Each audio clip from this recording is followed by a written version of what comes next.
How are we doing today? Good. Well, I think we continue to make pretty good progress, as a team. I think we have a lot of guys that are working hard, a lot of guys that are competing, a lot of guys that are actually improving.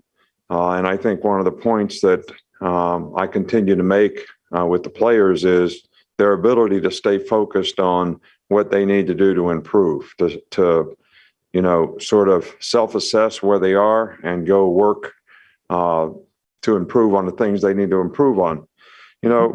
I also think that, we're really trying to evaluate guys that are competitors that go out there and compete every day in every circumstance.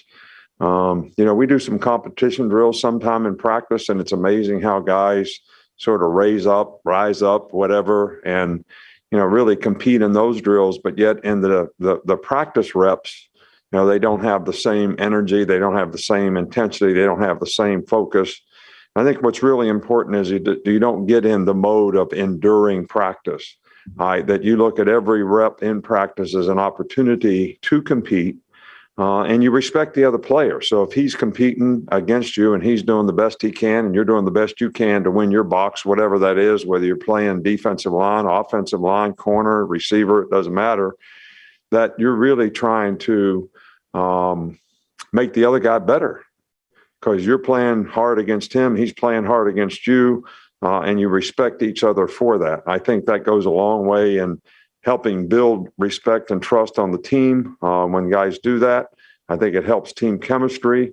I also think that we're still trying to identify, leadership. We have some good leadership on the team from a year ago, but we have guys in new roles that have new responsibilities, new opportunities, and some of those guys need to embrace the opportunity that they have to, lead and affect, other guys on the team, which I think is always something that's really important. So, this scrimmage, I know you probably asked me what's the difference between this scrimmage and the last scrimmage. I think the big thing is we focus on improvement. That's what we talk about after the last scrimmage. That's what we've talked about for 2 practices in a row, making sure you know what you have to do to wherever you are to continue to make progress. And I think we want to evaluate, how that goes. I also think that, you start to see guys gain confidence in other guys that they play with because they are responsible and accountable. They can do their job. They do communicate. And I think that goes a long way to, impacting and affecting, team dynamics. So those are some of the things that we want to continue to progress and continue to build on. And we'll kind of go from there. I don't know who the Alston money, we pay our players that. We paid them last semester. We're paying them this semester. I don't know where some of those things come from. I know you probably asked me about Agiye Hall. He is suspended from the team for, violations of some, team rules, whether they're, academic or whatever. It doesn't really matter. Everybody has a responsibility and obligation to respect the principles and values and do what they need to do they're all there to help them be more successful. So to respect those and do those is always really helpful. Any questions? Coach, could you update the offensive tackle position and whether or not some of the movement between tackle and guard that you talked about at the beginning of the spring for some guys has begun to settle down at all? No, it hadn't. We don't have enough offensive linemen that everybody doesn't have to, sort of rotate around and do a lot of different things. So we'll continue to evaluate it. Guys are making progress and, but it hadn't settled down because we have a lot of guys that we only got 10 or 11 guys that are able to practice in the offensive line.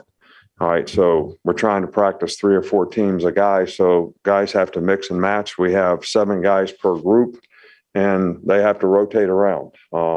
Is it important that we build continuity in the offensive line right now?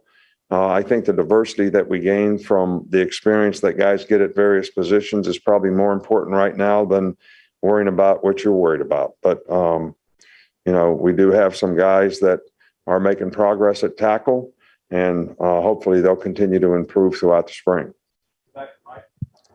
On Agiye, just what opportunity does he have to earn his way back to the team, and what would you look for in that Well, he regard? already had that opportunity once. So I don't know what his plans are for the future.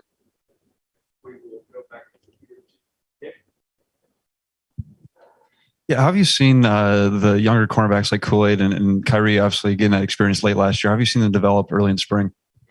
Well, I think, consistency and performance is, really a critical thing at corner. I think both guys have definitely, made some good plays. I think we need to do it on a more consistent basis. And I think they have to look at every opportunity they get in practice as an opportunity to compete and try to get better. And, one of the things that's really important when you play corner, they all get beat. So how you play the next play is really, really important.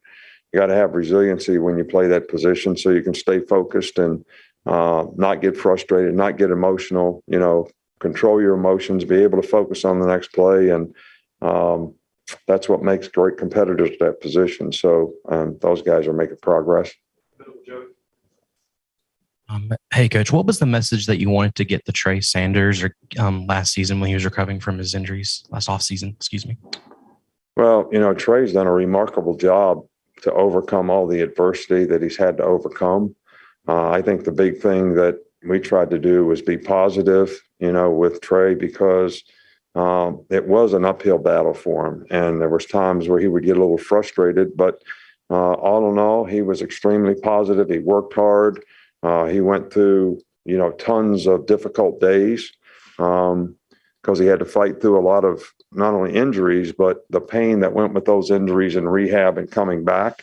And never probably been more proud of a guy for the way he fought through all that. He was able to contribute last year. And when he scored a first touchdown in the Miami game, I was like, it doesn't get any better than this, just my thoughts for him. So, and he's had a good spring and doesn't seem to have any reoccurring problems. Just on the wide receivers, what do you want to see from that group from both a mentality and a maturity standpoint this offseason?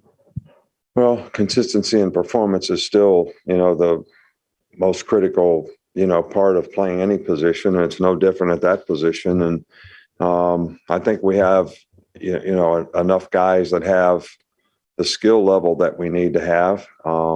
I think they got to play hard and fast. And, you got to do things a certain way when you play receiver. You can't ad lib because the quarterback has got to make quick decisions and timing is involved. So the precision that you need and the discipline you need to have the precision so that we can develop, chemistry in the passing game is, critical, to being successful in that part of the game. And I think some of the young guys, they got to continue to develop and grow and understand the importance of that.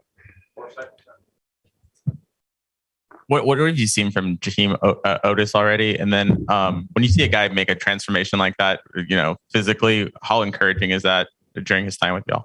Well, it's a work in progress, and he's certainly made a lot of progress. And he's a much better player where he is right now than he was the other way when he's a little heavier.